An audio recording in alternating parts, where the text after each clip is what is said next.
All right, we're back again. It is time for another episode of the P3 video series, People, Performance, and Profits. Now, before I get into today's discussion, there's two things that I wanted to make sure I mentioned. In the last couple of videos, I've got a number of responses and a number of direct messages after those videos. And one of the comments, or a couple of the comments, were, hey, Steve, you seem to be pretty hard on yourself in some of these videos, using yourself as an example for the topic you're teaching on or the topic that you're having a conversation about. And although I appreciate that, and I don't want to villainize myself, I think there's something important about talking about your own leadership journey, the things that I have gone through. Look, it's really easy to look at somebody else and say, they're doing this wrong, they're doing that wrong. It's a lot harder to kind of be introspective about what did I not do as a leader? What have I learned to do as a leader to drive that right performance out of my people? And that's what this video series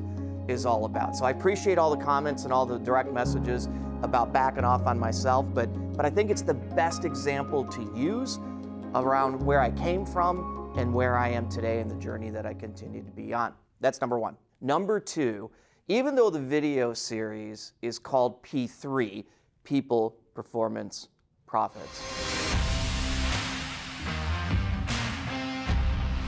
there's actually 5 Ps in the entire series. And if you've seen any of my previous videos or any of the other social media postings, one of the keys that I talk a lot about is this whole idea of purpose. Now, I've had videos just on this concept. In the next video, you want to make sure you come back because I'll be laying out all 5 of those and talking about the journey that I've been on around this idea of purpose and how I've gone through to make the commitments I need to make sure as an organization and as an individual, there's this alignment of purpose across the board. So you will not want to miss out on the next episode. And today I really wanted to talk about this idea of competition. And I'm not talking about the external influences of competition. So let me kind of use myself again as an example since I'm already on that topic, right? So ever since I was a little kid, and you probably are the same way if you're watching this, I was very competitive. You know, when my dad showed me how to cut the lawn and have those lines perfectly straight and trim the grass a certain way, and I finally got an opportunity to do it, I did it just right. I wanted our lawn to look the best. And when I started cutting other people's grass, I wanted their lawn to look the best because I was the one who actually cut it. A huge competitive streak. I got into grade school and sports were a big thing. Although I wasn't always in first, I was very competitive in football and baseball. Too short for basketball, but I tried, right? We all have this desire to win, especially if you're an actual leader or an entrepreneur. CEOs, I see this drive in almost all of them. You know, my wife and I were playing Scrabble a couple of weeks ago, and even in this crazy game of Scrabble, I gotta win. I want to win, and when I don't, I've got to catch myself for not getting too pissy about it because I wasn't the one to win. In fact, my favorite game is Monopoly. I win 8, 9, 10 times, 10 out of 10 times sometimes, right? Because that's my favorite game. I am so focused on winning. Now, there's a lot of advantages as a leader, as an individual, of being highly competitive, right? I got my first job, sales job, I was 19 years old, 20 years old, selling copiers and fax machines of all things, right? And to do $1 million in revenue in my first 12 months was almost unheard of. But I was so competitive, I wanted to show everybody else that I could do better than they could. And I got that $1 million. And right after I achieved that, one of the owners, there was 3 owners, Rick, came to me, and if you're from Detroit, you'll appreciate this. He says, look, if you can hit $100,000 in a month, exceed it, that means $1.2 million, a little bit over that, I'll take you to dinner, completely pay for everything at the Golden Mushroom. Now, if you're from this area at all, that was the place to go back in the day.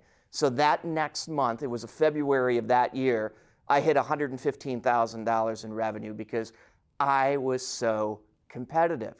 That's the same streak that created the desire in me to start my own business, a number of them over the years. The one in particular that I've had for all these years, Qualigence, for 20 years really, I started that because of my competitive streak. I thought I could do better than everybody else out there, so let's give this a chance and do that. We've had a lot of success as a result of that. So that's all the great stuff about competitiveness and what drives us as individuals and as leaders. But a number of years ago, I was sitting around talking with, I had some sales folks in there, I had my recruiting team in there, and we were chatting about the results of the previous month. And I had outsold everybody on the team, and I had out-recruited in terms of number of placements than all of my recruiters. Now keep in mind, I'm the CEO of the business, I'm recruiting, I'm selling, I'm doing all the other pieces to it, yet I was still so proud of the fact that I outsold my full-time sales team and I out-recruited my full-time recruiting team. So we were done about 2 hours later. One of the recruiters came up to me and she says, "Hey Steve, can I talk to you for a second?" I said, "Absolutely." She says, "If you're that good of a recruiter, how come you haven't taught us to be better than you?" Now think about that for a second. I was so competitive against my own team that I felt I could be better than them in all the things that we did in recruiting and in sales. So as a result of me thinking that, I was better than all of them because I didn't take the time to develop them to be better. You know, there's all this talk about the sign of a great leader is surrounding yourself with people that are better than you. And theoretically, for you, for me, that makes a ton of sense. But if you've got the same competitive streak I've got, that you want to be the best, you want to show your team you're the best, but there's a point in leadership of diminishing returns and showing you're the best. Let's look at professional sports, right? Some of the best coaches were not the best players. Keep that in mind. They weren't the best quarterback that became the coach. They weren't the best kicker that became the coach. But they knew how to get the best out of people. I've seen so many instances in my own career in CEOs of Fortune 500 companies, of entrepreneurs of smaller organizations, that their competitiveness, which started their success, is in fact the same competitiveness that limits their success. So what have I had to do over these past 7 or 8 years in order to move from this driving to be better than everybody to driving to get the best out of everybody and to multiply my efforts? And I'll have you consider this. There's really 5 basic steps that you've got to go through as a leader to make sure that you're the coach who's getting the best out of people and not just the one with the big title, but is still wanting to be better than everybody else. And the assumption is that you are better than everybody else. Number 1, you've got to start to believe that people can. For example, all those years I thought I was the best recruiter, I was the best salesperson. So I created an environment where I always would be the best recruiter, the best salesperson, because I limited everybody else. It wasn't that I was afraid of their success, but my natural competitive instinct that you probably have as well is I was directly competing with them, so I wasn't going to give them everything they need. I didn't believe that they were going to be better than me. Call it ego, call it what you will. But number 1, you have to believe that they can in order for them to actually raise their abilities and be better than you. Number 2, as leaders, we have to put the people in the right position in order for them to become better than us. Now, I've seen, and this is crazy, I know, but I've seen a leader who took somebody and put them specifically in the wrong position because they were afraid they were going to make them look bad because they were better at a certain function than they were. Now, if we believe people can do it, we've got to put them into a position where they can actually do it. It seems to just make so much sense. It's so simple, but it doesn't happen. I've experienced it myself. You've probably experienced this as well. So now you got to believe in them. You've got to make sure you have them in the right position. Number 3 is you have to equip them. You have to give them the time to train them. The recruiter that approached me years ago, I had spent enough time to make a good recruiter. I did not spend enough time to make them into great recruiters at that time back then. Very different story today, because I was the best recruiter. I wanted to be known as the best recruiter, the best leader, whatever the case is. We have to equip them once we've got them in the right position. Once we've equipped them, we have to give them the opportunity to use what we've taught them, to use the tools we've given them. It's all about creating opportunities for them to make their own decisions. A coach, sure, directs kind of where the team is going, but on the field, the coach is not making the calls. What's happening when I'm getting ready to throw that ball and somebody breaks a tackle and they're coming straight at me, I'm not listening to the coach to go right or left. I'm deciding in a split second to make a decision. We have got to give our teams the opportunity after we give them the tools and we equip them. Once we give them that opportunity, we've got to now start to really be their coach. You have two options.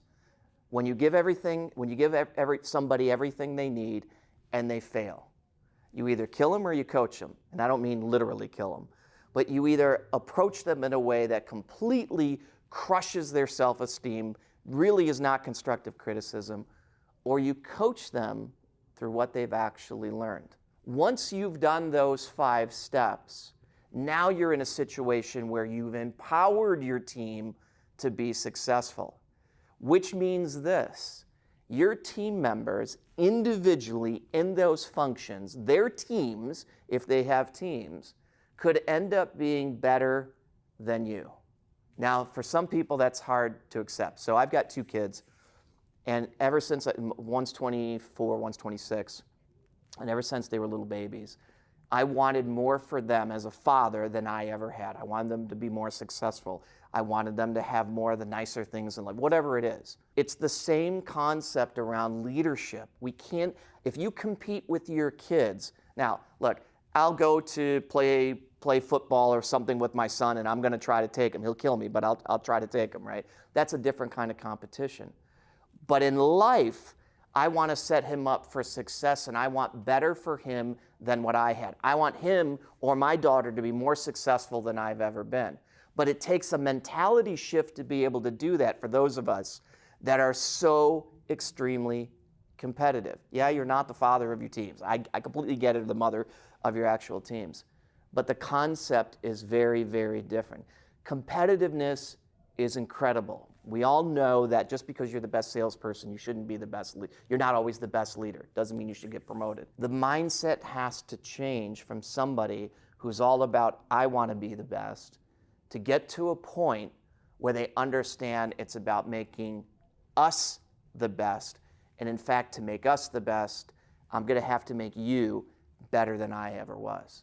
So I want you to think about this idea of competition and how far have you taken it? Has it gone beyond the point of value and now as a leader, it's diminishing returns? It's not competitiveness with you and your team, and now becomes competitiveness of your team and what's going on outside there.